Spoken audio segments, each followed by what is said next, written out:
Hello dear aspirant, welcome to all of you in our channel Study with Alok। छात्रों, आज हम लोग जो बात करेंगे वो डीआई के प्रश्नों पर बात करेंगे और देखेंगे कि डीआई 5 नंबर का क्वेश्चन 5 क्वेश्चन आते हैं आपके पास में और जो 10 मार्क्स होता है वो वाकई में बहुत इंपॉर्टेंट होता है। ठीक है, तो आज हम लोग यहाँ पर पाई डायग्राम देखने वाले हैं कि पाई डायग्राम के अंतर्गत किस प्रकार के प्रश्न पूछे जाते हैं। आपने देखा होगा कि पाई डायग्राम के अंदर में अनुपात को लेकर के, प्रॉफिट एंड लॉस को लेकर के, परसेंटेज बेस पर और रेशियो बेस पर इन सब चीजों को मिला करके क्वेश्चन बनते हैं। तो बड़ा ही आसान होता है और कुछ क्वेश्चन उनमें से तो कुछ क्वेश्चन छात्रों ऐसे होते हैं जिनको सिर्फ आप देख करके भी बता सकते हैं कि इसका आंसर ये होगा। जैसे सपोज करिए कि आपने 5 में से गेस कर दिया, तो 5 जब क्वेश्चन गेस करते हैं तो उसमें से 1-2 क्वेश्चन सही जाने की संभावना होती है, यानी 4 में से 1 क्वेश्चन सही जाने की संभावना होती है। ठीक है, अब 2 चीजें आज हम लोग बात करने, देखिए एक तो पहले ग्राउंड लेवल पर उनके लिए बात कर रहे हैं जिनको मैथ बिल्कुल भी नहीं आती है। ठीक है, तो वो 5 क्वेश्चन में से गेस करते हैं तो 1 क्वेश्चन तो सही हो जाता, कभी कभी 2 क्वेश्चन सही कर ले जाते हैं। ठीक है, लेकिन हम आपको बता रहे हैं कि अगर सपोज करिए कि ज्यादातर लोग होता क्या है कि 1 से 2 क्वेश्चन सही करते हैं, लेकिन अगर इस 5 में से अगर छात्रों 1 क्वेश्चन अगर आपको आ जाए वास्तव में, तो फिर क्या कर सकते हैं कि आप जहां 1 सही कर रहे थे वहां 2 आपका श्योर हो जाएगा और जहां 2 सही कर रहे थे वहां 3। तो अगर आप 5 में से 3 क्वेश्चन कर ले गए तो यानी आप 60% मार्क्स आपने वहां पर भी गेन कर लिया जहां आप जीरो थे, जहां आपने सोच करके रखा था हमको कुछ नहीं कर पाना है, वहां भी आप 60% लेकर के चले गए। एज ए जनरल कैंडिडेट के रूप में 60% मेरिट एनटीए नेट की लगभग जाती है। ठीक है, तो 60% और वहीं ओबीसी के अंदर में 55 टू 60%। ठीक है, 55 टू 56 यानी 55 से 56% के बीच में जाती है। तो एक बेनिफिट ये आपको मिल सकता है कि एक क्वेश्चन भी अगर, और आप उसको आज मैं दिखाऊंगा कि आप एक क्वेश्चन कैसे कर सकते हैं, क्योंकि ड्यू टू प्रेशर आप बिल्कुल भी इग्नोर कर देते हैं, मतलब एकदम आप छोड़ देते हैं कि मतलब ये हमें इन पांचों में से कुछ भी नहीं आता, जबकि वास्तव में से आपको आता है, एक क्वेश्चन तो जरूर आता है और आज उनको देखेंगे। और साथ ही साथ में थोड़ा सा भी अगर आप प्रयास कर लें, देखें आज हमारे साथ में, इनको समझें कि थोड़ा सा भी प्रयास कर लें तो आज आपको ये पूरा डीआई इजिली बहुत ही आसान वे में समझ में आ सकता है, क्योंकि इसके पहले की जो भी मैथ की क्लासेज हमने आपको परसेंटेज सिखाए हैं, प्रॉफिट लॉस वाले ऑप्शन को बताए हैं, तो जो ये चीजें आपको हम बता चुके हैं। ठीक है, या फ्रैक्शन वाले पार्ट को हमने बता करके रखा है, तो जो पार्ट हमने आपको बताए हैं उन पार्ट को अगर आप सहारा ले ले, रेशियो वाला पार्ट है, तो अगर वो बेसिक पार्ट अगर आपको समझ में आ गए, यानी प्लस माइनस डिवीजन मल्टीप्लिकेशन ये सब आपको, जोड़ गुणा घटाव भाग अगर आता है, ठीक है, तो आप यहाँ पर डीआई वाले प्रश्नों को बिल्कुल आसानी से कर सकते हैं। तो आज हम उनको देखेंगे, लेकिन ये बात शुरू करें उसके पहले, चूंकि नव वर्ष है तो नए वर्ष के अवसर पर आप सभी को ढेर सारी शुभकामनाएं। नव वर्ष आपके लिए जीवन में कोई ना कोई खुशियां जरूर लेकर के आए, एक ऐसी बड़ी खुशी जो आपके करियर से लेकर रिलेटेड हो।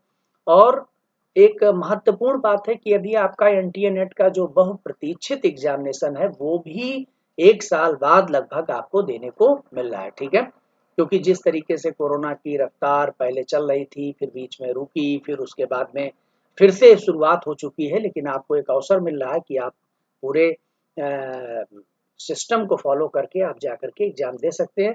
तो क्या है वो कौन सी चीजें हैं, उनको आप किस तरीके से पेपर करें कि चूंकि हो सकता है आपको 6 महीने बाद पेपर देने को मिले, 1 साल बाद पेपर देने को मिले, तो कम से कम आपके पास में जो वैकेंसियां आती हैं या कभी भी किसी भी डिग्री कॉलेज के अंदर में कम से कम एज ए असिस्टेंट प्रोफेसर जा करके आप गेस्ट लेक्चरर के रूप में, लेक्चरर के रूप में वहां पर पढ़ा तो सकते हैं। ठीक है, या आप किसी यूनिवर्सिटी के अंदर में अभी आप फॉर्म भर सकते हैं, या आप अब आपने देखा होगा कि पीएचडी के लिए भी एनटीए नेट जो है, नेट जो है क्वालिफाई करना अनिवार्य कर दिए, क्योंकि इनकी संख्या काफी ज्यादा हो जा रही थी तो नेट अनिवार्य कर दिए कि फिर से फिर ये हो गया कि अब आप नेट हैं तभी फॉर्म फिल कर पाए।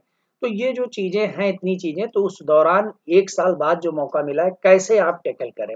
बहुत सारे हमारे विद्यार्थी हैं, नए हैं, तो जो पहले से इसमें जानते हैं उनको तो पेपर टैकल करना और कैसे क्वालिफाई करना वो तो उनको पता है। ठीक है, वो मेहनत कर रहे हैं जेआरएफ के लिए, लेकिन जो विद्यार्थी एनटीए नेट भी नहीं क्वालिफाई कर पा रहे, उनके लिए पूरा का पूरा पेपर छात्रों वो 3 शिफ्ट में देने लायक होता है। तो ध्यान रखिए कि पूरा पेपर आपको 3 शिफ्ट में देना है। कैसे? तब एक जो बगल में जैसे आपने आप ऑप्शन बेस पर देखा होगा, ठीक है, कि एक तो ग्रीन वाला बॉल होता है, एक वायलेट कलर का होता है, एक वायलेट होता है लेकिन बीच में ग्रीन रहता है, एक वाइट कलर का रहता है और एक रेड कलर का रहता है, इतने स्पॉट बने रहते हैं, ठीक है ना। और जैसे वहां पर एक क्वेश्चन है कि 1 2 3 4 5 6 ऐसे करके क्वेश्चन, और डैश डैश करके 100 तक, और उसके बाद में फिर पहले डैश डैश करके 50 तक, और 50 के बाद में फिर 51 से लेकर के 100 तक, यानी टोटल 150 क्वेश्चंस हैं। और 150 क्वेश्चन, उसके लिए 3 घंटे का समय दिया गया। अब 3 घंटे का समय दिया गया है, 150 क्वेश्चन है, और इसमें फर्स्ट पेपर पहले 1 से लेकर के 50 तक, फिर 51 से लेकर 100 तक क्वेश्चन जो है वो आपके हो जाते हैं सोशियो के, ठीक है। तो अब आप इसको तो पहले ये तो पूरा जान गए। अब कई विद्यार्थियों का छोटा छोटा मैंने देखा कि फोन करके कहते हैं कि सर क्या हम पहले सेकंड पेपर स्टार्ट कर सकते हैं, फर्स्ट पेपर स्टार्ट ही कर सकते हैं, कब क्या कर सकते हैं। भाई देखिए 150 क्वेश्चन है और आपको 3 घंटे का समय है। पहले एक समय हुआ करता था कि पहले एक बार लॉगिन करिए, फिर उसके बाद बीच में गैप हो जाएगा, फिर दूसरा लॉगिन। अब एक साथ में आपको पूरे के पूरे 3 घंटे का समय और 150 क्वेश्चन वो डिस्प्ले होने लगता है, ठीक है। अब 150 क्वेश्चन अगर डिस्प्ले हो रहा है तो आप चाहें तो 1 वाले को अगर डायरेक्ट क्लिक कर दिया, यानी 1 से तो शुरुआत ही होती है, तो 1 2 3। और आपको अगर जरूरत लगती है कि नहीं हम सोशियो का करना चाहते हैं, हमको बहुत ज्यादा कंफर्ट सर सोशियो से ही महसूस होता है, तो आप 51 पे क्लिक कर दे, डायरेक्ट लाएं और जो क्वेश्चन ऐसे 1 2 3 करके इधर किनारे लिखे रहते, डायरेक्ट 51 पे क्लिक कर दे, तो आप 51 नंबर क्वेश्चन यहाँ पर डिस्प्ले करने लगेगा। यानी जैसे यहाँ पर क्लिक करेंगे तैसे यहाँ पर 51 नंबर वाला क्वेश्चन डिस्प्ले, जो यहाँ पे क्लिक करेंगे वो क्वेश्चन यहाँ पर बगल में दिखने लगेगा, उनके आंसर करिए। और नीचे 4 ऑप्शन दिए रहते हैं 1 2 3 4, उसमें से जो है उस पर क्लिक कर दिए, मान लीजिए सी वाला सही तो सी कर दिए, और नीचे दिया रहता है ग्रीन वाली बटन यानी सेव एंड नेक्स्ट, तो save and next, save and next, इस तरीके से करते रहें। अब एक चीज यहाँ पर हो जाती है छात्रों की, पहले तो कई विद्यार्थी सोचते हैं, उनके मन में ये बात रहती कि सर मैं फर्स्ट पेपर ना करके अगर मैं सेकंड पेपर कर लूं पहले तो ठीक है। तो अगर आप बहुत एक्सपर्ट हैं, बहुत आपका मतलब इस तरीके से, तब तो आप सेकंड पेपर स्टार्ट करिए। अदरवाइज ये आप जान लीजिए कि केवल सेकंड पेपर से मेरिट नहीं बनती है, सेकंड पेपर से ही केवल क्वालिफाइंग नहीं होते। हमारे यहाँ बहुत सारे ऐसे बच्चे हैं जो सेकंड पेपर में अच्छा कर ले जाते हैं। अच्छा करने का मतलब हो गया वो 60 प्लस क्वेश्चन सही कर ले जाते हैं, ठीक है। मतलब जो 100 क्वेश्चन आते हैं सोशियो के, उसमें 60 प्लस क्वेश्चन सही करने का मतलब होता है कि वो नेट तो एटलीस्ट क्वालिफाई हो गए। लेकिन उनकी ये दशा रहती है कि कहीं कहीं पर 55% उनको लेकर के आना रहता है, 56% लेकर के आना रहता है, और समटाइम्स जनरल कैंडिडेट के रूप में 60, लेकिन वो बेचारे नेट भी क्वालिफाई नहीं हो पाते। इसका मतलब उनका फर्स्ट पेपर इतना पुअर हो जाता है। तो भाई छात्रों, अगर हम सेकंड पेपर को आए, एटलीस्ट आप सब्जेक्ट के एक्सपर्ट होते हैं तो उसमें आपका मन भी लगता है, तो वो इजिली आपसे हो जाता है। लेकिन जब आप फर्स्ट पेपर बाद में करेंगे तो टाइम कम मिल पाता, और टाइम कम मिल पाने पर क्या होता है कि वो प्रेशर के कारण आप बिल्कुल भी छोड़ देते हैं, मतलब एकदम से बिल्कुल लगता है कि अब क्या करें, कैसे करें। तो देखिए जो सेकंड पेपर है वो टफ आए चाहे वो इजी आए, इजी आता है तो थोड़ी सी मेरिट जो है नीचे चली जाती है, यानी 60% के आसपास में एज ए जनरल चली जाती है, और थोड़ा सा टफ आ जाता है तो 61 या 62% चला जाता है। यानी 2% का केवल बहुत ज्यादा मैक्सिमम 2% का ही वेरिएशन रहता है। तो इसलिए कोई माने ये नहीं रखता है कि पेपर आसान है, पेपर टफ है, फिर ये हो जाएगा वो। आप फर्स्ट पेपर, हमारे हिसाब से आपको फर्स्ट पेपर से स्टार्ट करना चाहिए। कैसे? फर्स्ट पेपर क्वेश्चन स्टार्ट करें, और 50 हैं उसमें से छात्रों बहुत सारी यूनिट हैं जो आप पर जिनको आपको कमांड होती है, ठीक है। अगर आप देखें कंप्यूटर वाली यूनिट हो गई, रिसर्च वाली यूनिट हो गई, टीचिंग एप्टीट्यूड की यूनिट हो गई, खासतौर से जो पैसेज वाली यूनिट हो गई, ठीक है, ये जो कंप्रीहेंशन वाला हो गया, तो ये सब ऐसी यूनिटें हैं छात्रों, या कम्युनिकेशन वाला हो गया, संचार का, ये सब पार्ट ऐसे हैं कि जिनको आप बहुत ही इजिली टैकल कर सकते हैं। थोड़े से रीजनिंग के कभी कभी क्वेश्चन आते हैं, वो भी आसानी से बना ले जाते हैं, ठीक है। तो अगर आप इनके माध्यम से अगर आप हाफ क्वेश्चन को भी टैकल कर ले जाए, 25 क्वेश्चन, यानी 50 क्वेश्चन में से 25 क्वेश्चन भी अगर आपने देख करके ढूंढ करके सही कर दिया तो 25 बचते हैं, 25 में आप गैस भी लगाएंगे तो 5-6 क्वेश्चन छात्रों सही चले जाते हैं, ठीक है। तो एक तो ये काम आपको करने की जरूरत है कि पहले प्रथम दृष्टया आप पेपर को दीजिए, और पेपर देने के बाद में आपको इनको सॉल्व करते हुए चले चलना है, ठीक है। दूसरा यानी 1 से लेकर 50 में से जो जो आपको आते हैं और जितने बचे रह गए उनको आप सेव और review, save and review, review and next पे करते हुए चलिए। यानी एक होता ग्रीन पे कर देना, ग्रीन बनने हो गया कि आपको वो क्वेश्चन बिल्कुल ही कंफर्म आता है, ठीक है। और एक होता है कि ग्रीन बॉक्स बना रहता है, ब्लू वायलेट बॉक्स बना रहता है, लेकिन वायलेट के बीच में भी यानी कि वायलेट के बीच में भी थोड़ा सा ग्रीन लगा रहता है, ठीक है।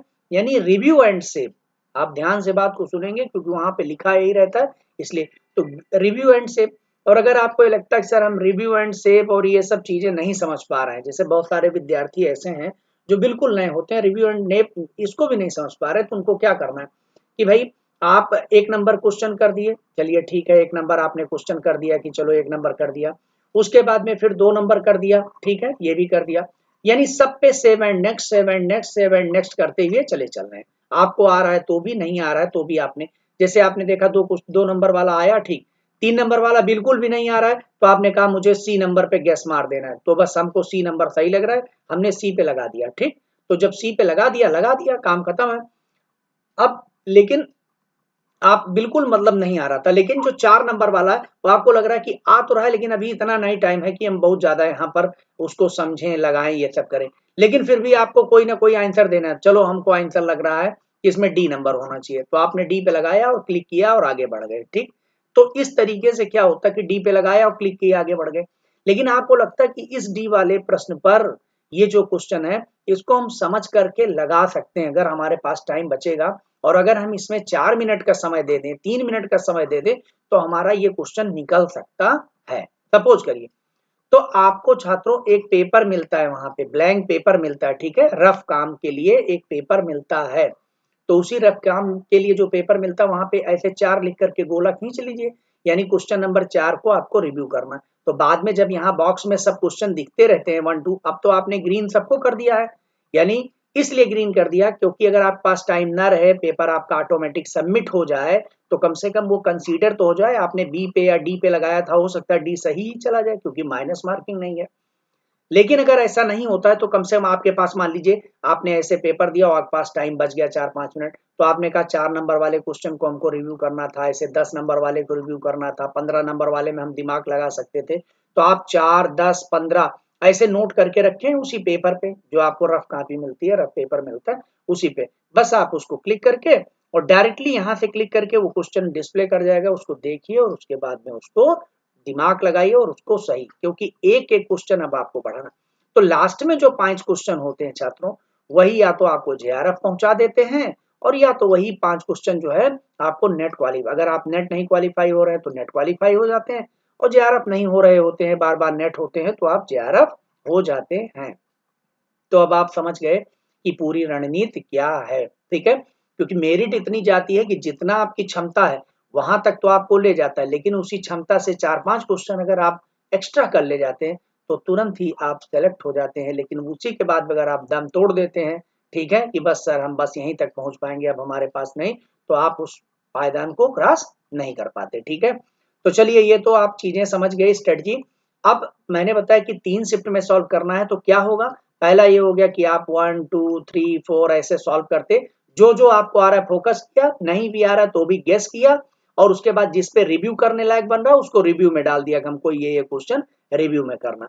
ऐसे करके आप 150 क्वेश्चन को आप पहले 50 क्वेश्चन आपके ये आपका फर्स्ट पेपर, और देन 51 से लेकर के 100 तक 150 तक आपके ये आपके सोशियो वाले क्वेश्चन, तो इनको दोनों को आपको पूरा एक बार सॉल्व करना चाहिए, ठीक है।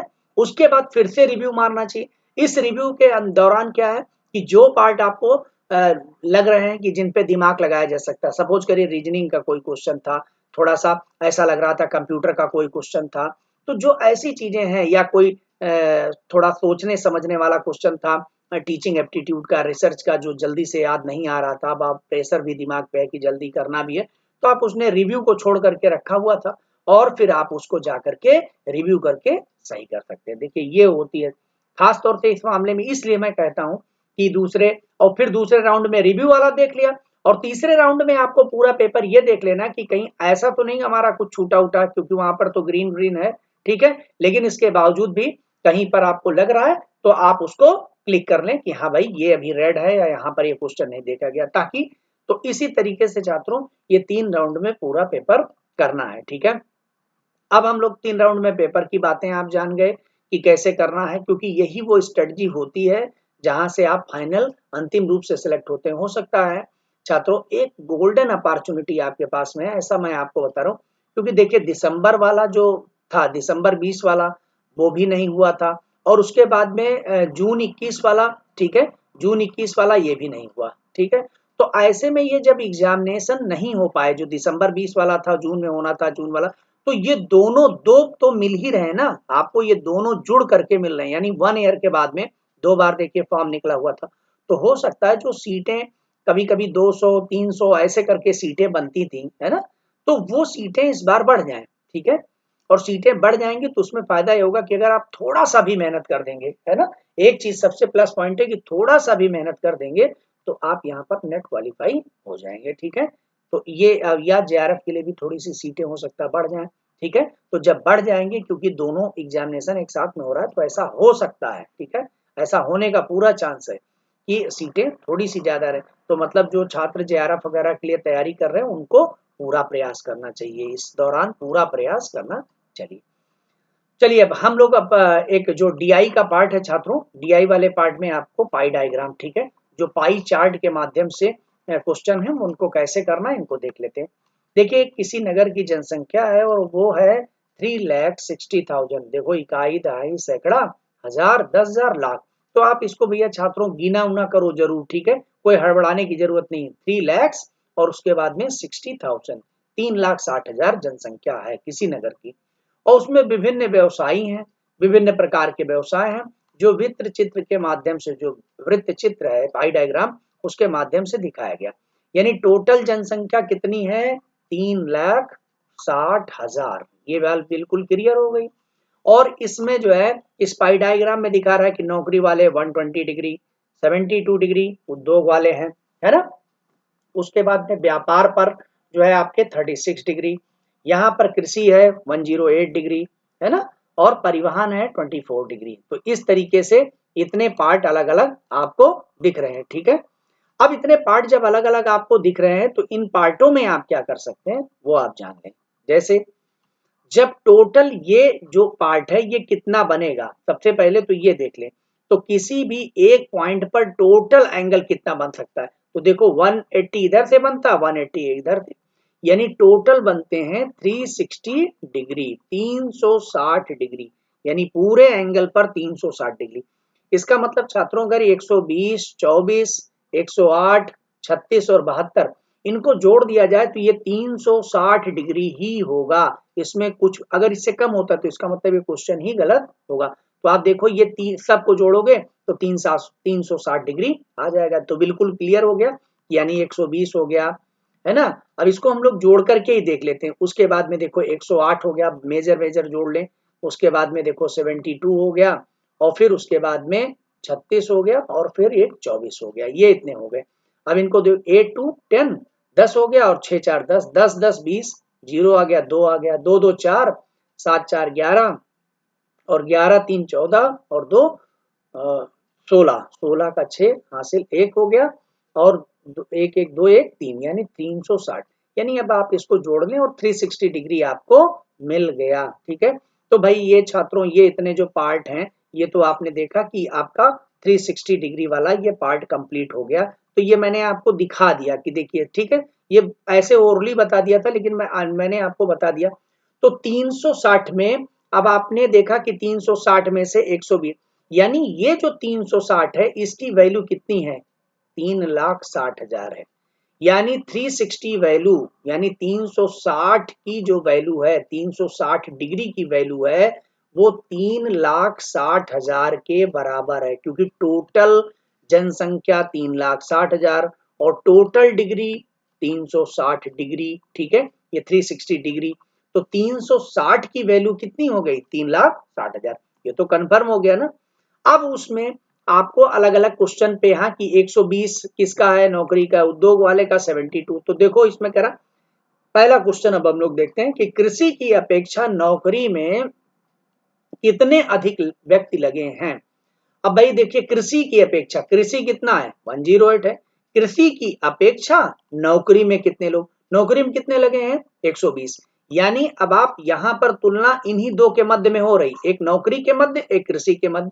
नौकरी में 120 है, कृषि में कितना ज्यादा है 108 में कितना जोड़ दें कि 120 आ जाए, तो 12 पॉइंट ज्यादा है। कैसे भाई 120 में से 120 है और इनका 108 है तो घटा देंगे तो कितना बचा 12, यानी 12 जोड़ देंगे 108 में तो कितना पहुंच जाएगा 120 पहुंच जाएगा, तो 12 ज्यादा है, ये हो गया 12 डिग्री। तो कितने अधिक व्यक्ति लगे, तो भाई 360 की 12 पॉइंट अधिक लगे, यानी 12 डिग्री अधिक लगे हैं। तो 360 डिग्री की वैल्यू 3,60,000 है, तो इसका मतलब 12 डिग्री की वैल्यू कितनी हो जाएगी, वही उतने व्यक्ति तो अधिक लगे हैं। तो 360 की वैल्यू कितना है, तो इसलिए 1 की वैल्यू, 1 डिग्री की वैल्यू कितनी आ जाएगी, तो इसी 360 को इसके नीचे आ जाएगा, यानी 360 से भाग दे दिया। और 12 की डिग्री यानी अब 1 की डिग्री बन गई, यानी 1 की डिग्री 360 के नीचे, इसीलिए 12 की डिग्री मतलब हो गया 12 से गुणा कर दे। ठीक है, तो देखो 360 से जब इसको करेंगे तो यहाँ पर एक जीरो है, ये कट गया, यहाँ पे जीरो कट गया, और 36 और ये 36 36 एक नंबर पे गया, 36 सेकंड नंबर 36, और 1 2 3 तीन जीरो है, यानी 3 जीरो लग गया, यानी 1000। ठीक है, 360 में आपने देखा कि यहां पर कितना आ जा रहा है 360, तो ये आपका 1000 हो गया भाई छात्रों। ठीक है, क्योंकि 360 में अगर यही तो है, 360 में अगर 1000 से गुणा करते तो 4 जीरो और 36 आ जाता, तो 1 डिग्री की वैल्यू 1000 लोगों के बराबर में है। तो 12 डिग्री की वैल्यू कितनी हो जाएगी, 1000 को 12 से गुणा करेंगे तो कितना आ जाएगा 12,000। ठीक है, तो 12,000। अब आप यहाँ पर देखिए कि कहीं नंबर ऐसा है जहां पर 12,000 आपको दिख रहा है नंबर, यानी 1 डिग्री की वैल्यू, तो एक यहाँ पर कितना आ गई 1000 आ गई है। ठीक है, अब 1000 आ गई है तो इसका मतलब ये हो गया कि ये आप 1000 को 12 से गुणा करेंगे तो 12,000 यहाँ पर, तो 12,000 कहाँ पे आ गया है, ये आपका एक नंबर, यानी ये आपका हो गया। कितने लोग अधिक लगे हुए हैं 12,000 लोग अधिक लगे हुए हैं, यानी ए नंबर इसका सही आंसर हो जाएगा। ठीक है, अब दूसरा यहाँ पर देखिए जो सेकंड नंबर क्वेश्चन है उसको हम लोग देखते हैं। तो देख लिया होगा कि ये कितना आसानी से क्वेश्चन आ जा रहा है। ठीक है, दूसरा कह रहा है कि इसमें इतना केवल सॉल्व करना था। ठीक है, कि 360 की वैल्यू पूरी इतनी है, तो 1% की यानी 1 डिग्री की वैल्यू तो 1000 निकल गया, इसलिए 12% था, क्योंकि ये यहाँ से पता चल गया तो 12 आगे, तो 12% की वैल्यू आपकी 12,000 हो गई। तो देखिए क्वेश्चन कितना आसानी से निकला। दूसरा कह रहा है कुल जनसंख्या का कितने प्रतिशत परिवहन व्यवसाय में है।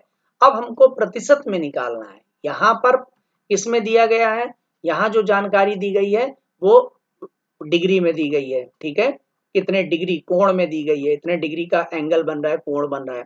अब हमको परसेंटेज में निकाले कर कुल जनसंख्या का कितने प्रतिशत परिवहन में है, तो परिवहन कहाँ पे है, ये है 24, यानी 360 में अगर 24 है, ठीक है, 360 डिग्री अगर हो रहा है तो 360 डिग्री में कितना हो रहा है 24 डिग्री परिवहन में है, यही तो है, 360 डिग्री में 24 डिग्री परिवहन है। तो 1 डिग्री में अगर देखा जाए तो कितना हो जाएगा, तो मैंने कहा था कि जब 1 डिग्री लिया जाता तो ये 360 तुरंत नीचे, यानी तुरंत 24 के नीचे कितना हो जाएगा 360, तो 1 डिग्री इतने हो गया। ठीक है, 1 डिग्री की वैल्यू इतने में आ गई।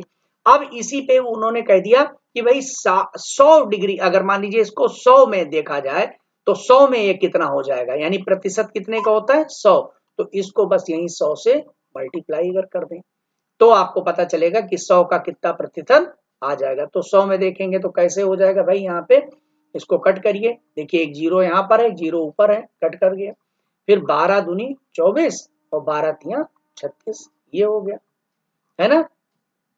अब यहाँ 10 दूनी 20 आ गया, 10 दूनी 20 है ना, 10 टू जा 20 और 20/3 आ गया। ठीक है, अब देखिए 20/3 आ गया, तो 20/3 तो यहाँ पर कोई आपको दिख नहीं रहा, सब डेसिमल में दिख रहे हैं, तो 20/3 का मतलब मैंने बताया था कि फ्रैक्शन में क्या होता है, डिवाइड कर दीजिए, अपने आप डेसिमल में कन्वर्ट हो जाएगा। तो 3 से करेंगे तो क्या हो जाएगा 3 6 18, ठीक है, आपका 18 हो गया, नीचे बचा 2 कैरी ऑन, फिर आपने डेसिमल दे दिया, और डेसिमल दिया तो 0 ऑटोमेटिक आ गया, 3 6 या 18। तो इस तरीके से पॉइंट अब ऐसे करेंगे तो 6.6666 ऐसे होता जाएगा। तो इसीलिए 6.6 कहीं पर है तो आपको दिख गया कि 6.6 यहाँ पर है, ठीक है। तो 6.6 यहाँ पर है, तो इसलिए कुल जनसंख्या का कितना प्रतिशत हो जाएगा, 6। तो कितना आसान है, कुल जनसंख्या का कितने प्रतिशत परिवहन में। तो आपने देखा कुल जनसंख्या, अब भाई कुल जनसंख्या आपने देखा कि 360 थी, टोटल 360, कुल जनसंख्या में दिमाग नहीं लगाना है आपको, ये 360 टोटल जनसंख्या तो 360 डिग्री है ना, डिग्री में देखेंगे तो डिग्री है, 360 डिग्री है। और 360 डिग्री में कितने डिग्री परिवहन है, 24। तो 360 में कितना हो गया, 24, इसलिए 1 डिग्री में कितना हो गया, 24/60। ये ऐकिक नियम के तहत आता है, खट से तुरंत नीचे आ गया। और 100 में कितना हो जाएगा, तो इसलिए मल्टीप्लाई 100, जैसे किया तैसे ही आपका आंसर आ गया 6.6%, ठीक है। तो ये आपका क्लियर हो गया। उसके बाद में अगर हम लोग देखें, अब यहां पर देखो ये मैथ लगाने वाले क्वेश्चन थे, थोड़े थोड़े छोटे छोटे क्वेश्चन मैथ लगाने वाले थे, और कितना इजीली से एक क्वेश्चन आप सही कर रहे हैं, 2 नंबर गेन कर रहे हैं। अब आप इसको देखिए, अगला क्वेश्चन जो मैं अभी जब स्टार्टिंग हुई थी तो मैंने उस दौरान बताया था कि इस प्रश्न को तो कुछ एक आध प्रश्न ऐसे होते हैं जिनको आपको सिर्फ देख करके ही बता देना है, कुछ भी मैथ नहीं लगाने की जरूरत है कि बहुत ज्यादा परेशान कुछ गुणा गणित करने की, और इजिली आप जैसे इन्होंने पूछा प्रश्न को, ध्यान से इसको देखेंगे कि नौकरी तथा परिवहन में लगे व्यक्तियों की संख्या।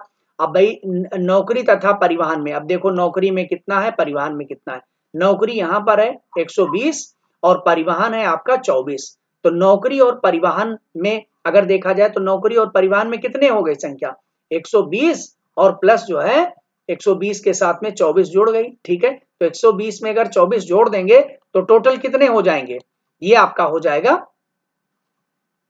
48, यानी 4 हो गया, और उसके बाद में 2 2 4 44, 144 डिग्री, ठीक, नौकरी और परिवहन में। अब मैंने उसी इतनी कि नौकरी तथा परिवहन में, यानी नौकरी और परिवहन में कितना हो गया, 144, 144 लोग मतलब 144 है। लगे व्यक्तियों की संख्या, ठीक है, का योग निम्न व्यवसाय में से किसके योग के बराबर है, यानी दोनों में जोड़ दिया तो 144 है। अब आप कौन सा दो ऐसे हैं कि जिनको जोड़िए और 144 आ जाए, बस बराबर है। यानी अब आप नौकरी और परिवहन को छोड़ दीजिए, और उसके बाद में जो बचा आपके पास में 3 चीज यहां पर बच रही है, क्या बच रहा है, उद्योग बच रहा है, व्यापार बच रहा है, और उसके बाद में कृषि बच रहा है, क्योंकि नौकरी और परिवहन आपने देख लिया। तो इन तीनों में से कौन सा दो चीज ऐसी जुड़ जाए कि आपका क्या आ जाए, वो आपका आ जाए 144, क्योंकि 120 और 24 आपने जोड़ा था 100। तो अगर आप देखें 108 में 36 जोड़ दीजिए भाई, 108 में 72 जोड़ेंगे तो बहुत ज्यादा हो जाएगा, है ना। 180 के आसपास में 72 में 8 जोड़ेंगे तो 80, और 100 ऑलरेडी है तो 180। तो भाई 72, यानी अपने आप ही पता चल गया कि कृषि और व्यापार जोड़ दो तो आपको पता चल जाएगा। अब आप यहाँ पर कृषि कितना है, 108 है, और व्यापार कितना है, 36 है, जोड़ दिया तो 8 और 6 जोड़ दिया 14, और एक हासिल आ गया, यहाँ पर कैरी किया 314 हो गया, और 1 का 1 ही हो गया, यानी 144। तो आपको पता चल गया कि ये व्यापार और कृषि, ये जो दोनों हैं, ये दोनों बराबर है किसके, परिवहन और नौकरी के। तो कृषि और व्यापार यही दोनों जुड़ रहा है तो 144 यहां भी आ रहा है, और नौकरी और परिवहन जोड़ने पर भी 144 आ रहा था। तो कितना आसानी से आपने कृषि और व्यापार वाला देख लिया। तो अब आपका इसका उत्तर क्या आ गया कि कृषि और व्यापार, ठीक है। अब देखो कृषि परिवहन व्यापार उद्योग, कृषि व्यापार उद्योग कृषि, तो कृषि और व्यापार, क्योंकि मैंने यहाँ पर आंसर में क्या बताया कि ये कृषि और ये व्यापार, यही इतना याद रखिए कि कृषि और व्यापार। तो ऐसे स्क्रॉल, जैसे मैं आपको बार बार ये करके दिखा रहा हूं, ऐसे स्क्रॉलिंग आपको भी करनी होगी छात्रों, ठीक है। और ये आपका करेक्ट आंसर बन गया, कृषि और व्यापार, ठीक है। तो ऐसे स्क्रॉल करके क्वेश्चन ऊपर देखिए, फिर नीचे करके आंसर देखिए, फिर उससे ये काम आपको बार बार वहां करना पड़ेगा, तो आप इसको इजिली कर करके कर सकते हैं। तो देखिए यहां मैं ये जो बता रहा था कि आप लोग एक नंबर का, हम ये कहते हैं 5 में से कुछ नहीं आता, चलो मान लिया, लेकिन एक क्वेश्चन तो इस 5 में से ऐसा है कि जिसको आप देख करके कर सकते थे। भाई देख ही के तो बताना था कि कौन सा इसमें दो ऐसे हैं जो ये दोनों का बता दिया कि ये दोनों के बराबर में कौन है। तो आप ये क्या कृषि और उद्योग जोड़ते तो पता ना चल जाए भाई ये दोनों छूट ही गए, तो अब इसमें से कौन ऐसे हैं दो व्यापार, तो ऑटोमेटिकली पता चल गया कि ये वाला जोड़ दो, देख लो इसी के बराबर आ गया। तो ये क्वेश्चन अगर आप नहीं कर रहे हैं इसका मतलब आप बिल्कुल फोबिया से ग्रसित हो गए हैं, आपको मैथ को लेकर के फोबिया बन गया। भैया नेट यूजीसी नेट क्वालिफाई करने जा रहे हैं, लिख करके आता you are qualified for the assistant professor. तो जब आप इतने बड़े पद पे बनने के लिए तैयारी कर लिए हैं तो ये छोटा सा भी मैथ ना करें, ठीक है, बिल्कुल सरेंडर कर जाएं, गलत बात है, प्रयास जरूर करना चाहिए। इसीलिए मैंने आपको ये वाला पार्ट आपको समझाया। चलिए अब आपका छोटा सा पार्ट है और 2 क्वेश्चन और भी हैं, इसको करने के बाद ये पार्ट फिनिश हो जाएगा, तो जल्दी से इनको भी समझ लेते हैं। देखो नौकरी तथा उद्योग में लगे हुए व्यक्तियों का अनुपात क्या है, ठीक है। तो अनुपात कैसे पता चलता है कि कितने में कितना है और कितने में कितना है। टोटल नौकरी तथा उद्योग, तो आप चलिए नौकरी और उद्योग को ऊपर देखिए, यहां पर थोड़ा सा इसको इरेज कर लेते हैं, सब साफ सुथरा कर लेते हैं, ठीक है। अब नौकरी और तथा उद्योग की बात की जा रही, ये है नौकरी और ये है उद्योग, कितना प्रतिशत है भाई। टोटल अगर आप देखा जाए तो टोटल में नौकरी कितना है 120, टोटल का मतलब हो गया टोटल डिग्री कितनी है 360, मैंने आप लोगों को पहले बता दिया। चाहे वो 3,60,000 जनसंख्या करो तो क्या जरूरत है कि 3,60,000 जनसंख्या में 120% फिर वो निकालिए। अरे बस इतना जानिए कि 360 डिग्री में से 120 डिग्री यानी 120 नंबर मिला, जैसे होता नहीं कि आपका 150 नंबर का क्वेश्चन था और 150 में से आपको मिले 95 क्वेश्चन, ठीक यही है। तो वैसे 360 कुल जनसंख्या 360 डिग्री थी और 360 डिग्री में कितना 120 यानी 120 अपान ये रेशियो बराबर में किसके है उद्योग वाला।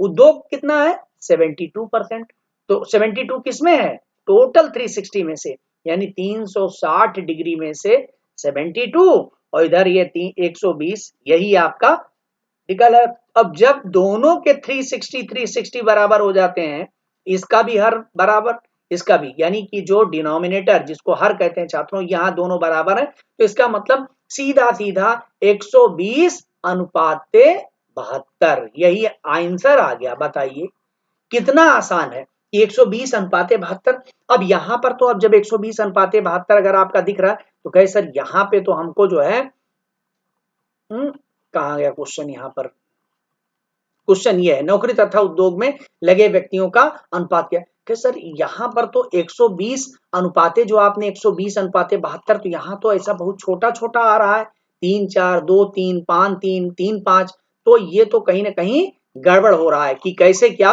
इसमें होगा। अब ये कह रहा है नौकरी तथा उद्योग में लगे व्यक्तियों का, पहले नौकरी है और बाद में उद्योग है। नौकरी है कितना यहाँ पर 120 अनुपाते 72, ठीक। नौकरी तथा उद्योग, ध्यान रखिए उद्योग तथा नौकरी होता तो पहले 72 अनुपात 120 लिखते, लेकिन उन्होंने कहा नौकरी प्लस ये, तो 120 अपन, क्योंकि दोनों में 360 में था इसलिए हमने इसको क्रॉस कर दिया, खत्म 120। अब ये जब संख्या होती है छात्रों, तो ये जब भी अनुपात निकाला जाता है तो इसको लीस्ट फॉर्म में किया, कोई ऐसी संख्या जो इसको भी कट करे। देखो जब यूनिट प्लेस पर यानी इकाई के स्थान पर 0 या 2 होता है तो ऑटोमेटिकली वो चीज 2 से कट जाता है, तो इसको काट दीजिए 2 से, 2 छंग 12 और उसके बाद में 2 0 जा मतलब 2 0 जा 0 यानी 60 आ गया, ठीक।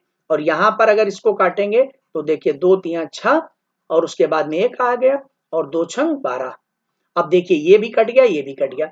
अब आप देखिए यूनिट प्लेस पर क्या आ गया, यहाँ पर 3 है 6 है तो ये 3 से कट जाएगा, और यहाँ अभी भी 2 से भी कट सकता है क्योंकि ये भी देखा जाए तो फिर से ऐसे चाहे या चाहे 3 से भी दोनों कट जाएगा और 2 से भी कट जाएगा, जिससे आपकी इच्छा। नहीं है 2 से ही काट रहे हैं तो 2 से, मतलब कोई ऐसी संख्या जो इसको भी काटे उसे, जैसे एक बार 2 से मैंने इसको काट कर दिया, दोनों थोड़ा रेड्यूस हो गया, आधा हो गया 120 का आधा 60 हो गया, 72 का आधा 36, फिर से 2 से काटा तो इसका आधा 2 3 6 2 2 30 हो गया, और इसको किया तो 2 1 9 2 और 2 8 16 यानी 18 दूनी 36, तो 30। अब यहाँ देखिए 30 और 18 आ गया, अभी भी कट सकता है, फिर 2 से कट सकता है, फिर से चाहे 2 से काट दें तो 2 1 9 2 और 2 पंचे 10 यानी 30 का आधा 15 और इसका आधा 9 हो गया। अब ये 2 से नहीं कटेगा क्योंकि 2 से तो 9 नहीं कटेगा ना, तो 2 के टेबल में 15 आता है, लेकिन 3 से कट सकता है, तो कितना आ गया 3 त्रिका 9 और यहाँ 3 पचे 15 यानी यहाँ पर आ गया। अब नहीं कटेगा, अब कोई ऐसी संख्या 5 और 3 को नहीं काट सकती, तो आपका मिल गया 5:3 यानी 5:3। अब यहां पर आप देखिए कि 5:3 कहीं पर है आंसर में, यहां पर देखिए। अब जल्दी में अगर कहीं देखें कि 3:5 है और यहां पर आ गया कि आपका 5:3, तो ये नौकरी तथा उद्योग में लगे व्यक्तियों का अनुपात क्या हो गया? 5:3, यानी आपका आंसर सी नंबर लगा दिया कि 5:3। तो नौकरी तथा उद्योग में लगे व्यक्तियों का अनुपात 5:3 आ गया। ठीक है, अब देखिए यहां पर कृषि तथा व्यापार में लगे व्यक्तियों का उद्योग में लगे व्यक्तियों का अनुपात कितना है? ठीक है, तो कृषि तथा व्यापार में लगे व्यक्तियों का उद्योग में लगे व्यक्तियों से अनुपात, मतलब कृषि तथा व्यापार में लगे व्यक्तियों का, अब कृषि तथा व्यापार यानी इन दोनों का जो अनुपात है वो उद्योग में लगे हुए व्यक्तियों के साथ कितना अनुपात है, समझ गए ना? ये दोनों एक साथ और ये अलग। तो उद्योग देख लीजिए कि भाई उद्योग में कितना परसेंट है, उद्योग में है 72, तो आप उद्योग के ऊपर लिख दीजिए 72। ठीक है, 72 उद्योग के ऊपर लगाइए यहाँ पर 72, ये 72 वाला हो गया। और यहाँ पर कृषि और व्यापार में कितना है, तो आप यहाँ पर देख लीजिए कि कृषि और व्यापार यानी 108 और 36, तो 108 और 36 है यहाँ पर, तो 108 और प्लस 36 यानी इन दोनों में जो है इन दोनों का जो व्यक्तियों का है उद्योग लगे व्यक्तियों से अनुपात कितना, तो भैया यहाँ पर इन दोनों का जुड़ा हुआ स्वरूप इससे टक्कर ले रहा है, कृषि और व्यापार दोनों मिला करके उद्योग से देखना। तो अब 108 में 36 जोड़ दीजिए, यही देखना पड़ेगा। ठीक है, तो कितना हो जाएगा, अभी जोड़ा गया था ऊपर 144 आ रहा था, आप देख लीजिए, अगर कोई कंफ्यूजन है इसे कर दीजिए। 8 6 14, 4 हासिल 1 हो गया और 3 1 4, 144। तो 144 का 72 के साथ में क्या अनुपात है, यही आपको निकाल देना है। ठीक है, तो 144 हो गया और सीधा अनुपात है 72। क्यों? क्योंकि 144 कितने में है, 360 में, 72 कितने में है, 360 में। ठीक है, तो ये बार बार जब 360 की बात होती है छात्रों, तो डायरेक्ट आप 360 को हटा दीजिए, सीधा 144 का 72 में देख लीजिए। कैसे आप देख लेंगे, ये कैसे कटेगा, 2 से कट जाएगा, 2 सते 14 है ना, और 2 दूनी 4, ये आ गया, 2 से कट गया, इतना आ गया।